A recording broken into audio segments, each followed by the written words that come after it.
Good day, guys, and welcome to another episode of Riding in Tandem.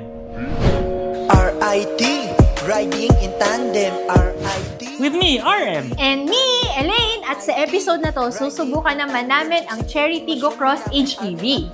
Ano, ready ka na? Parati naman tara na!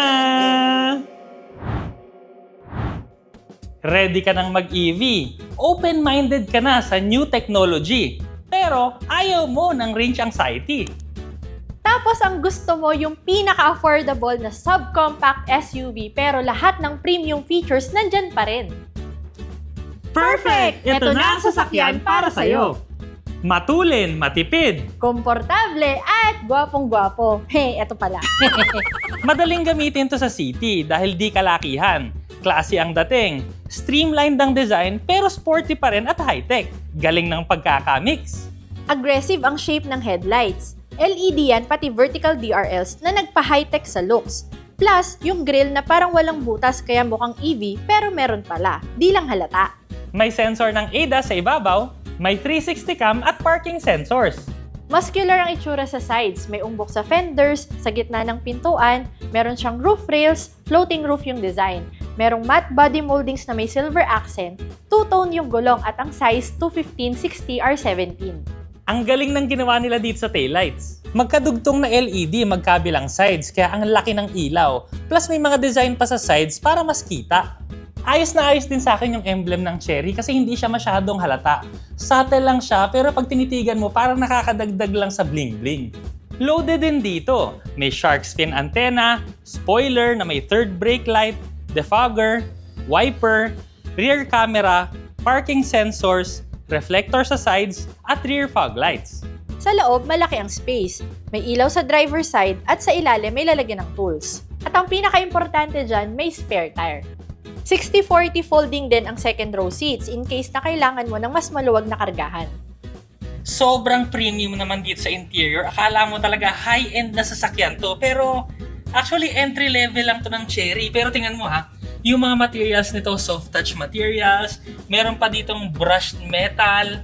Merong silver accents, leather, piano black finish. Tapos dito sa baba, more brushed metal finish pa. So, premium na premium yung itsura. Pero hindi lang premium to. High-tech na high-tech din. Sa screen pa lang, dual 10.25 inches to. Instrument cluster at saka infotainment system. Sobrang dami ring display na nakalagay dito. Yung percent ng power, speedometer, at marami pa kasi pwede mong palit-palitan ng information na nakalagay sa screen. Ang infotainment system naman, merong Android Auto, Apple CarPlay. May voice functions din to. Ang manibela, premium pa rin syempre. Soft leather yan. Meron din ditong piano black finish. Sa left side controls para sa adaptive cruise control. Right side naman controls para sa infotainment system at instrument cluster. Flat bottom din to at yung ilaw at saka yung wiper automatic. Yung mga aircon vents naman integrated siya sa design, no? So meron sa gitna, meron sa gilid. Pero yung mga lines kasi niya, meron din dun sa mga pagitan. So parang isang malaking design lang siya. Meron ding mga controls dito na hanging lang. So home ng infotainment system. Andito rin yung drive modes, no? Meron siyang eco at sport mode, around view monitor, hazard switch, volume at saka power ng infotainment system. Sa ilalim naman, syempre controls naman ng aircon. At least hindi mo na kailangan pumunta sa infotainment system para magbago ng aircon settings, no? Lahat ng controls nandito na. Touch sensitive pa siya. Ang shifter, regular lang naman, no? Meron siyang reverse, neutral drive, tapos yung park niya pinipindot sa ibabaw. Meron din ditong dalawang cup holders, tapos meron siyang pwedeng lalagyan ng susi or mga barya, saktong-sakto. Meron din tong wireless charging, 50 watts to. Ang center armrest naman, soft touch na leather din. At sa loob, maluwag. Ang mga upuan naman mukha siyang bucket seats, pero komportable yan na malambot. Yung mga gilid niya, plain na leather, tapos yung gitna naman, perforated na leather. 6-way power adjust tong driver seat. 4-way naman na manual yung passenger seat. Sa ilalim ng center console, meron pang compartment na open lang, so pwede kang maglagay dyan ng maliliit na bag, plus meron pa siyang USB na dalawa, Type-C at saka Type-A. Meron din tong power supply. Meron din ditong sunroof at ang manibela, tilt and telescopic adjustable. Check naman natin sa second row seats. In fairness, maluwag din dito sa second row seats. Merong seat back pockets, may aircon vent dito, may Type A USB port, magkabila, merong hawakan, merong bottle holder, tapos meron din ilaw dito sa taas. Meron siyang center armrest na may 2 cup holders, may ISOFIX tethers at 3-point seat belt. Kung spec sheets lang talaga yung usapan, wala ka nang masasabi pa dito kasi parang lahat na yata nandito Pero syempre, importante pa rin yung kamusta ba siyang imaneho. So yan naman yung subukan natin ngayon. Saktong-sakto naman ang pagdadrive natin, andito tayo sa traffic. Kasi dito nagsha-shine, ito nga dahil nga hybrid system siya. Kung makikita nyo, yung instrument cluster ko, hindi naka-red yung engine kasi may picture dyan So makikita mo dyan, pag nagre-red yung engine, nagsa-start yung engine. Pero ngayon, umaandar tayo sa traffic na hindi gumagamit ng gasolina. As in, yung electric motor lang yung gumagana natin kaya napakatahimik. Sobrang makakatipid ka ng gasolina dito kasi nga, hindi gumagamit ng gasolina sa traffic. Yan naman yung parating nasa Metro Manila, di ba? Puro traffic. Traffic dito, traffic doon. Ayun, so ito yung sagot. Wala ka ng gasolina. Kuryente na lang. Medyo may konting pagkakaiba rin dito, Kasi hybrid to, hindi plug-in hybrid. So, ang importante doon, natatandaan nyo, hindi na to kailangan i-charge ng kuryente. So, gas lang yung ilalagay mo, tapos siya na yung magcha-charge ng kuryente. Tapos, pag may charge na siya, kagaya ngayon, kasi umaandar tayo, Ayan, may charge siya. So, kalahati yung charge ng kuryente natin. Pero hindi tayo nag-charge. So, nangyayari kasi, kunwari, mabilis yung andar mo, umaandar yung engine. Habang umaandar yung engine at pinopropel tayo pa-forward ng engine, nagcha-charge na rin yung electric motor. So, nakikisip-sip lang siya doon. Napaka-komportable rin dito, Hindi lang dahil sa ride niya, dahil maganda yung suspension, tahimik din to. As in, pag nasa labas ka, tapos ang gamit mo lang, yung battery lang, yung charge lang, parang hindi yung maandar yung sasakyan. Walang ingay. Maganda rin yung NVH nito. Bagay na bagay din yung steering nito, lalo na di sa traffic, sa city, yung maraming mga liko-liko. Kasi ang lambot lang ng steering, so hindi ka mapapagod dito. Lalo na, kunwari, mga kagaya ni Mrs., mga babae, syempre gusto niyang komportable lang. Ayoko nung masyado akong magkakaroon ng muscle. Plus, yung size din kasi nung sasakyan, ito, yung kalsada kasi dito, medyo looban to. Tapos yan, may mga nakaparada minsan sa gilid, may mga naglalakad, yan, may mga motor. So, yung size... Correction Hindi may mga motor. Maraming mga motor. Ito na yun maraming mga motor. Kasi uwian ngayon.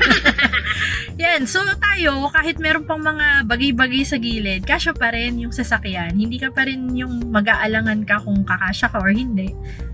Swak pa siya. Hindi rin ako nanibago sa pedal response nito. Yung accelerator, maganda kasi dahil nga may electric siya, Kahit wala pang rev na dahil nga nakapatay yung makina, malakas na agad yung hatak niya. Ganun naman talaga pag may electric, so instantaneous yung torque.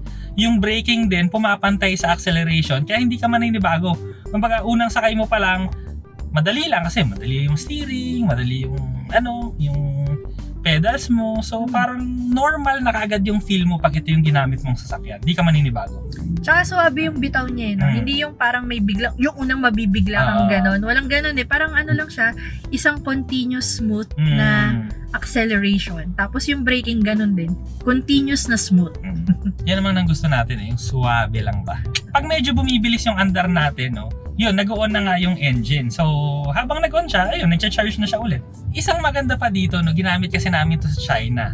Meron kaming track doon na sinubukan nito at grabe, mag-i-enjoy ka talaga. Kasi tinan mo to nasa lang tayo, eco mode, tas igagas ko. 'Di ba? Okay na yung acceleration niya. Plus, yung cornering pa nito, magandang-maganda rin kasi closer siya sa kotse. Kung gusto mo ng matuli na sasakyan, pwedeng-pwede sa ito kasi dahil nga dun sa electric motor niya, tinutulungan yung gasoline engine. So, ang tulin talaga niyang pumick up, ang tulin niyang tumakbo. Tapos, pagka nag-corner ka pa, kapit na kapit, so masaya talaga siya. Tsaka konti lang yung yung body roll. Kung mapapansin niyo yung katawan namin nung may konting liko kasi yun, yung hindi grabe naman mga ganon. True. Ang sama-sama pa ng kalsada dito, pero okay lang. Actually, kahit nga lubak-lubak pagka basta kahit bilisan mo pa dun sa lubak, mas gusto niya kasi mas nasusuki yung vibration. Eco mode pa lang yun Meron pa tong sport mode. It has entered sport mode. Yun. has entered sport mode daw. Ngayon yung sports mode, no? Shineft ko pa lang siya, hindi pa ako nagta-throttle. Hindi pa ako tumatapak ng accelerator, pero ramdam ko na kaagad yung nagsa-surge na siya pa forward. Yan, malakas talaga yung surge niya pa forward, tapos parang hindi na namamatay yung engine niya. Yun nga lang, pag naka-sport ka, syempre, mas kakain ka ng gasolina. So kung gusto mong makatipid, iiko mo. Pero kung gusto mong matuwa, sport mode mo. Depende na sa iyo yan. Ngayon naman mga katandem, no, dahil nga traffic, kita nyo naman, no, pinagbigyan na natin sila para hindi tayo lahat ma-traffic at ma-stuck. Sana matutunan yan ng lahat ng tao, no, yung magbigayan. Anyway, ngayon nakahinto tayo, pero hindi umaandar yung electric motor, hindi rin umaandar yung gasoline engine, aircon lang yung umaandar. So, 'di ba? Yan yung advantage nito. Hindi ka gumagasta ng kahit ano maliban do sa aircon. So, 'di ba? Kasi kung internal combustion engine, naka-idle ka, nagkukonsumo ka talaga ng gasolina. So, yun yung difference niya, kaya nakakatipid ka lalo. Ang aircon din natin, dual zone climate control. So, pwede nyong baguhin yung sa side ng driver at saka sa passenger. Kung lamigin, kagaya niya, or mainitin, kagaya ko. Yung tunog ng radyo nito, ayos na ayos din, maganda pang long ride. Yung presyo rin nito kasi, sasabihin din naman namin mamaya, no? Pero ito na yata ang pinaka-affordable hybrid subcompact crossover sa Pilipinas ngayon. Pero maganda, punong-puno ng features, lahat na nang maisip mo, meron to. Kaya parang para sa akin, no, 'di ba? Parang sulit na sulit to, grabe. Oo naman, tsaka yung yung ganda kasi niyang imaneho. Para dun sa presyo niya, dun pa lang tungtuwa ka na. Akala nyo doon na natatapos yun, hindi. Ito yung most affordable uulitin ko lang, most affordable subcompact crossover, pero meron tong adaptive cruise control at ADAS system. Saan ka nakakita niyan, di ba? Parang yan yung maganda, no? Sana lahat sumunod na dito kasi yan na yung magiging standard sana sa susunod, no? No. Very good, Jerry. Hoy, ito pa, idagdag nyo yung 5-star NCAP rating niya. So, sinong nagsabi, wag nyong lalang-langin yan. Kahit ganun yung presyo niya, sigurado yung safety mo dito. Meron pa, 6 yung airbags nito, tapos meron ding 360-degree camera. Oh, di ba? Saan ka nakakita? Putok na putok, punong-puno ng features. Sa usapang gasolina naman, syempre gasolina lang to, hindi naman sinacharge eh. Sa isang full tank, kaya raw tumakbo nito ng 1,200 kilometers. Grabe! Ang sarap mag long distance ngayon, tipid ka lang sa gasolina, di ba? Wala ka pang range anxiety. Oo, yun ang pinaka-importante, di ba? Walang range anxiety. Ang Chery Tiggo Cross HEV ay nagkakahalaga ng 1,198,000 pesos. Kung naghahanap kayo ng affordable na sulit na sasakyan na ang dami-dami, punong-puno ng features, safe na safe, ay nako, ano pang hinihintay nyo?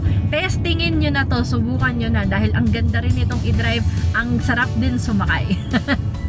Actually, ang madadagdag ko na lang dyan, no? Kasi nga, makikita nyo naman, di ba? Spec sheets, punong-puno, masarap gamitin. Isa na lang, i-test drive mo na to para maalaman mo talaga kung ano yung pakiramdam yung maneho nito. Punta ka na lang sa pinakamalapit na Chery sa inyo. Maraming salamat sa panonood. Sana nag-enjoy po kayo at may natutunan kayo sa video namin. O, next video na! RIT, riding in tandem. RIT, riding in tandem. RIT, riding in tandem. Siksik na impormasyon mula kay RM at Elaine. RIT, riding in tandem. RIT, riding in tandem. RIT, riding in tandem.